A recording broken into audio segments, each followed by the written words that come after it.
నమస్కారం ప్రజలారా. మా జగన్మోహన్ రెడ్డి అన్న ఖచ్చితంగా గెలుచాడు. 175 అనేది అందరికీ తెలుసు. 2 అంటే తమిళనాడులో గెలుచాము. పోతే ఈరోజు అమ్మంటి రాంబాబుకి పెద్ద షాకు తగిలింది. మా అన్నకు సొంత అల్లుడే, ఎవరో కాదు, కూతుర్ని చేసుకున్నటువంటి అల్లుడు ఈరోజు మా వాడిని ఓటే కాకండి, అమ్మంటి రాంబాబు ఒక బఫూను, ఒక లంగా, ఒక పనికిమాలినోడు, తప్పుని ఊసాగడ తుడుచుకొని పోతాడు. ఓడికి ఏంది ఓటేసేది? మీరు ఎవరికైనా సరే ఓటేసేటప్పుడు చూసుకొని ఓటేయండి అని చెప్పినాడు.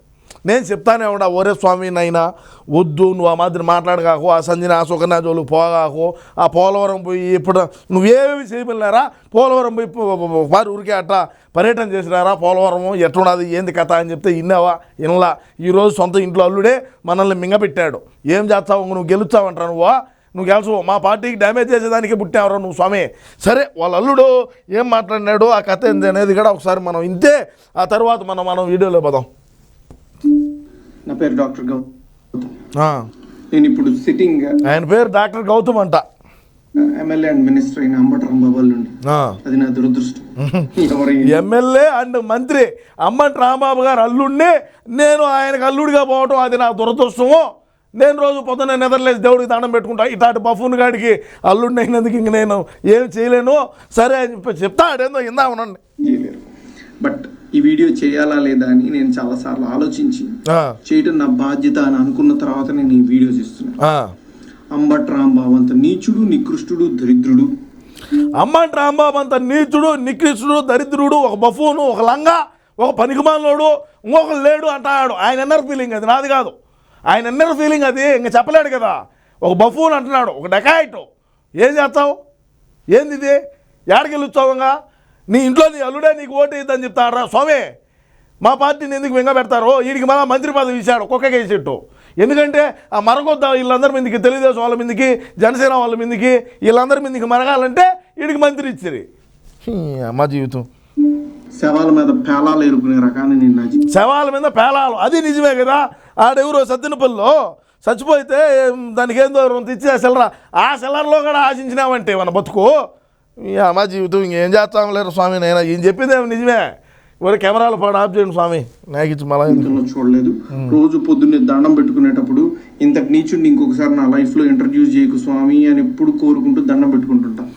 ఇంతటి నీచుడిని, ఇంతటి బఫూన్ గాడిని నా లైఫ్లోకి ఇంట్రడ్యూస్ చేసింది, నా జీవితంలోకి తెచ్చిన దానికి నాకు ఎప్పుడు ఇట్లాంటి వద్దు స్వామి అని రోజు దండం పెట్టుకుంటానంట ఆయన. అంత భయంకరమైన వ్యక్తి, అంత భయంకరమైన. ఎందుకు ఇప్పుడు చెప్తున్నానంటే తన పోటీ చేయబోయే పోస్ట్ అలాంటిది. ఏ పోస్ట్కి అయితే మంచితనం, మానవతా విలువలు, కనీసం బాధ్యత ఉండాలో వీటిల్లో అందరికీ 100% అందరికీ అన్ని ఉండక్కర్లేదు. 0.001% కూడా లేని వ్యక్తి అంబటి రాంబాబు. ఓడి అమ్మ జీవితం ఇంకేం గెలుస్తావు అంబటి రాంబాబు అన్న? అయిపోయింది మన బతుకు, మన చరిత్ర అయిపోయింది. మన ఇంట్లో అల్లుడే మనల్ని మెంగ పెడతాడు, కథ లేదు నాయనా. ఇలాంటి వ్యక్తికి ఓటేసేటప్పుడు మనకు తెలియకుండానే కొన్నిటిని మనం ప్రోత్సహిస్తున్నట్టు. ఎలాంటి వాటిని? ఎవరైతే నిస్సిగ్గుగా ఎంత పెద్ద గొంతేసుకొని ఎంత పెద్ద అబద్ధాన్ని అరిచినా సరే దాన్ని నిజం చేయొచ్చు అన్న కాన్ఫిడెన్స్ తో బతుకుతారో సమాజంలో, అలాంటి వాళ్ళకి ఓటేస్తున్నట్టు.